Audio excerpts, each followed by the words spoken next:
What's up, Kansas City? I'm your host, Glenn Brian Frizzell.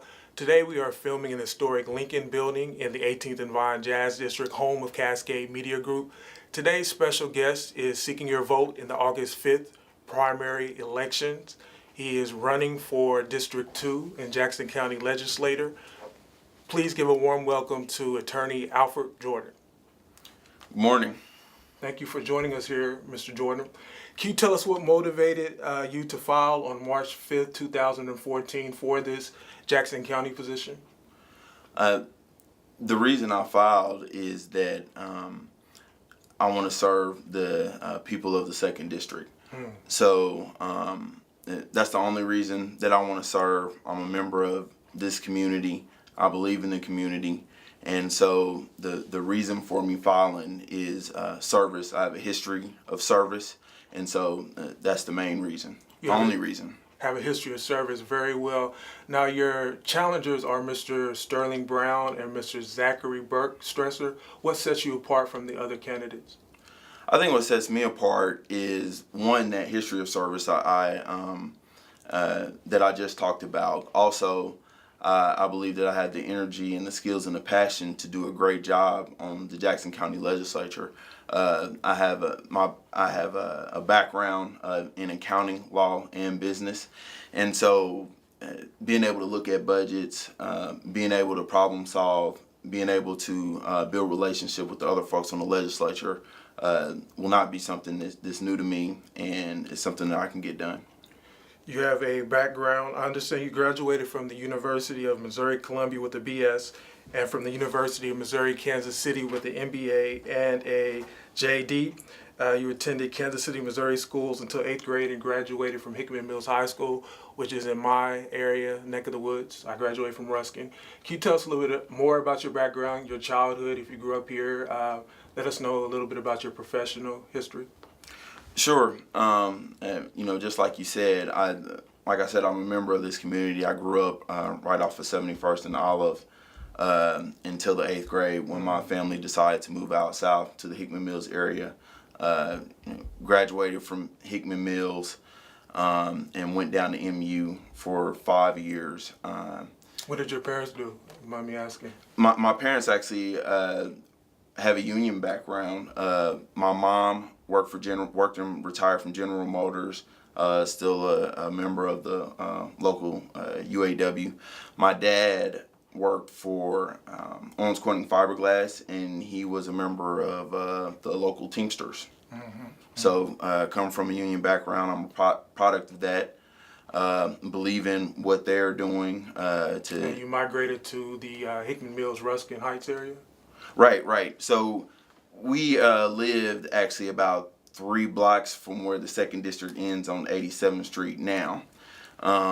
So we lived on 90th and Raytown Road, and they wanted to move out there to that area, and so that's where we moved to. And you got your education from University of Missouri-Columbia and UMKC, earning the degrees that I mentioned. What did you do after college? So after college, I worked for Sprint for 5 years as an accountant, and then I also worked as a project analyst on accounting systems analysis. Actually, while I was at Sprint, went to jury duty, decided that the things they were doing, that I could do some of those things. Didn't end up going into trial work as an attorney, but did end up following through it and going to law school. And you currently work at Bryan and Cave? Right. Currently work at Bryan Cave. Been there for 7 years. Work as a attorney in mergers and acquisitions mainly. Also in general corporate work. And the first 3 years that I was there, spent some time working for our client, the Tax Increment Financing Commission, as well. Now let me ask you a question that I did not originally discuss in our original correspondence. This summer we've been talking about Lyndon B. Johnson. Last year we celebrated the war on poverty. This year we talked about the Freedom Riders who rode down to Mississippi and registered blacks to vote. I want to say this correctly.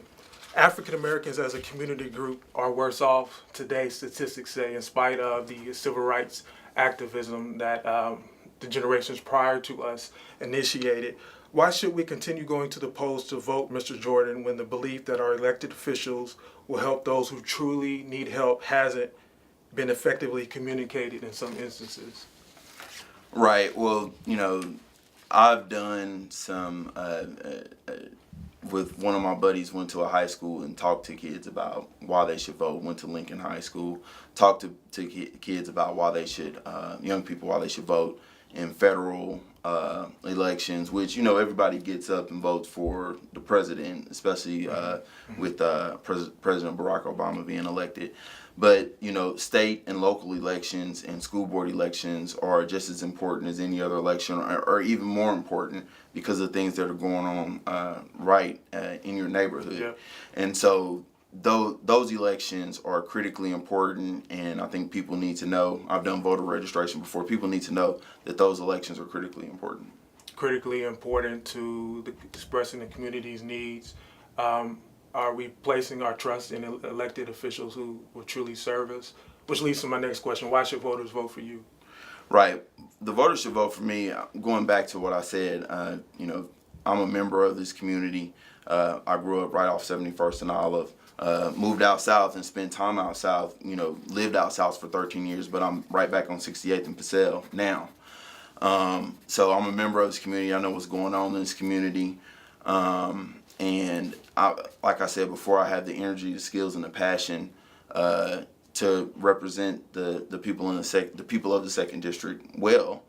My background, I think, lends itself to being an advocate for effective government, and then just the things that are going on in our community, especially like you mentioned, in the second district. We have, a myriad of issues. There are some good things going on in the second district, but, with it being the urban core area, there are some issues that are going on. There's tons of abandoned houses, there's crime, and there's things that need to be addressed. And, I think the elected officials definitely need to take those things seriously. I plan on taking those things seriously. Tell us a little bit about those issues. On your website, you communicated that the platform that you wish to adopt includes creating jobs, quality education, and reducing crime. Mm-hmm. So with respect to job creation, I think we need to create more private investment in the second district. The second district and a lot of the zip codes that are in our area, in that urban core area have higher unemployment rates, higher poverty rates, and I think job creation is the key to stemming the tide on those sorts of issues. To the extent that we can get good projects into the second district, then we need to make sure that folks in the second district know about those jobs and have a shot at those jobs. I think those things, that too, job creation, I think helps stem the tide on things like crime and on things like abandoned houses, because people have the income to be able to take care of the homes. And people, if people have income. That's where your MBA comes into play. Right. I think definitely my MBA definitely comes into play with respect to being able to speak to the folks who are creating those projects and create relationships with them, for sure. Awesome. Do you have anything else to tell your voters? Do you have anything else to tell What's Up Kansas City audience there? Sure. I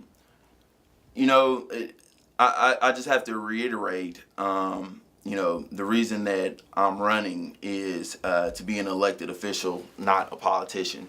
The folks, I have things that I want to get out there, like raising the minimum wage, like creating jobs, like continuing to support our community health organizations, like Samuel Rogers and Swope Health Services. But the voters have issues that they're concerned about as well, and that's the reason that I'm running. And you can't effectively be a leader, and you can't effectively be an elected official without listening to the people. So that's what I intend to do, and I intend to keep that line of communication open with the people of the second district. What's up, Kansas City? Make sure you vote. primary elections on August 5th. Very important that you exercise your right to do so. We've enjoyed talking to you, Mr. Jordan. Check out more Jackson County Legislator videos online at www.whatsupkansascity.net. And remember, the sky is the limit. Aim for the moon. If you miss, at the very least, you would have landed among the stars. Take care until next time.